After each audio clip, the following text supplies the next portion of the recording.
గ్రైండర్లు పంచుతా ఉంటే స్థానిక ఎన్నికల అధికారులు చోద్యం చూస్తా ఉన్నారు.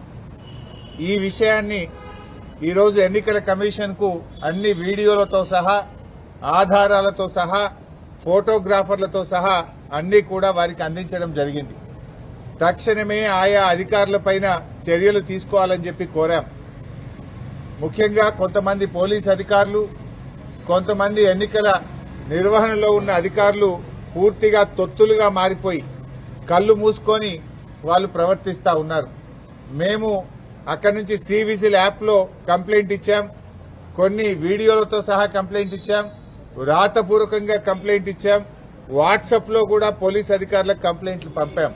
కానీ వీళ్లు అక్కడికి వెళ్లకపోవడం, వెళ్లడానికంటే ముందే సమాచారం ఇచ్చి వీళ్లు లేటుగా ఆలస్యంగా వెళ్లే విధంగా ప్రవర్తిస్తా ఉన్నారు. సరే, ఎవరు ఎన్ని ప్రయత్నాలు చేసినా ఓటరు మనకంటే తెలివైనటువంటి వాడు.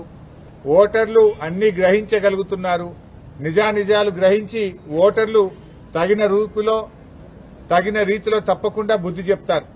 కానీ ఈ రకమైన వ్యవహారం జరుగుతూ ఉంటే ఎన్నికల కమిషన్ ఎందుకు చోద్యం చూస్తా ఉంది, ఎందుకు ఎన్నికల అధికారులు పట్టించుకోవడం లేదు, ఇవన్నీ విషయాలను కూడా ఈరోజు ఎలక్షన్ కమిషన్ దృష్టికి తీసుకువెళ్లాం. ముఖ్యంగా కొన్ని సెన్సిటివ్ బూత్స్ ను గుర్తించి అక్కడ పోలీస్ ఫోర్స్ సెంట్రల్ బలగాలు పెట్టండి, సిఆర్పీఎఫ్ బలగాలు పెట్టండి అని చెప్పి ఆయా పోలింగ్ స్టేషన్ల వారీగా వివరాలు కూడా ఎన్నికల కమిషన్ కు అందించాం. ముఖ్యంగా మహిళా పోలీస్ అధికారులను, ఆశా అంగన్వాడీ వర్కర్లను అక్కడ డెప్యూట్ చేసి లోపలికి వెళ్లేటువంటి ఓటర్ల ఐడెంటిటీ గుర్తించిన తర్వాతనే ఓటర్లను లోపలికి పంపాలి. అది ఎవరైనా సరే అందరినీ కూడా ఓటర్ ఐడెంటిటీని పోలింగ్ స్టేషన్ బయటనే గుర్తించాలి. వాళ్ళ ఓటర్ ఐడి కార్డు మ్యాచ్ అవుతుందా, ఫేస్ తో మ్యాచ్ అవుతుందా లేదా చూడాలి. ఓటర్ ఐడి గుర్తించకుండా ఓటర్లను పోలింగ్ స్టేషన్ లోకి పంపకూడదు. మహిళలను గుర్తించడానికి ప్రత్యేకంగా ఒక కౌంటర్ పెట్టండి. అదొక వాళ్లకు కంప్లీట్ ఒక రూమ్ లాంటిది ఏర్పాటు చేసి అక్కడ మహిళా ఆశా అంగన్వాడీ వర్కర్లు, మహిళా పోలీస్ అధికారులు ఉండి వారిని గుర్తించిన తర్వాతనే పోలింగ్ స్టేషన్ లోకి అనుమతించాలని వ్రాతపూర్వకంగా మేము కంప్లైంట్ ఇచ్చాం. మా దగ్గర స్పష్టమైనటువంటి వీడియో ఆధారాలు కూడా ఉంటే వారికి చూపించడం జరిగింది.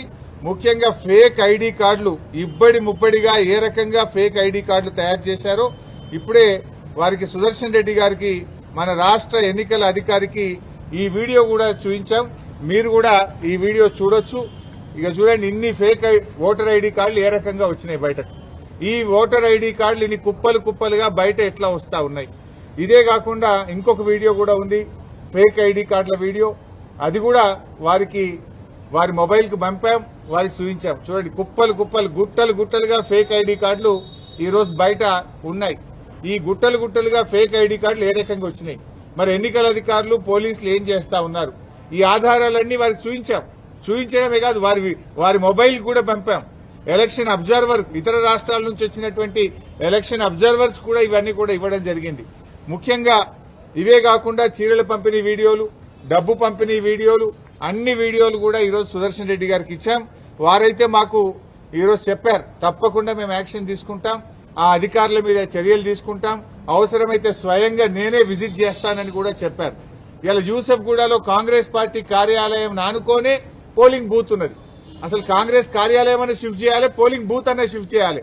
గోడనే అడ్డం 100 మీటర్ల లోపు కాంగ్రెస్ పార్టీ కార్యాలయం ఉంటే మీరు అక్కడ ఎట్లా పెడతారు పోలింగ్ బూత్?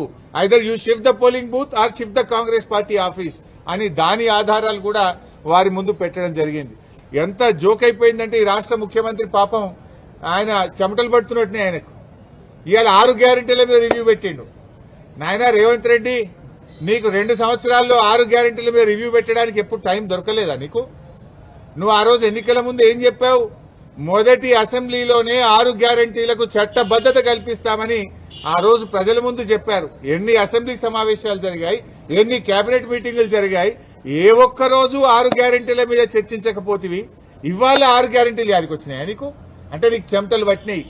నీకు ఇవాళ గల్లీ గల్లీ తిరుగుతున్నావు, మోకాళ్ల మీద తిరుగుతున్నావు బిడ్డ. నువ్వు ఇవాళ 6 గ్యారెంటీల మీద రివ్యూ చేస్తున్నావు అంటేనే నువ్వు ఓటమిని అంగీకరించినవు. 6 గ్యారెంటీల మీద 2 ఏళ్లలో ఎందుకు రివ్యూ చేయలేదు? 100 రోజుల్లో 6 గ్యారెంటీలని ప్రజలకు హామీ ఇచ్చి 700 రోజులు గడుస్తుంటే ఎన్నడూ రివ్యూ ఎందుకు చేయలే?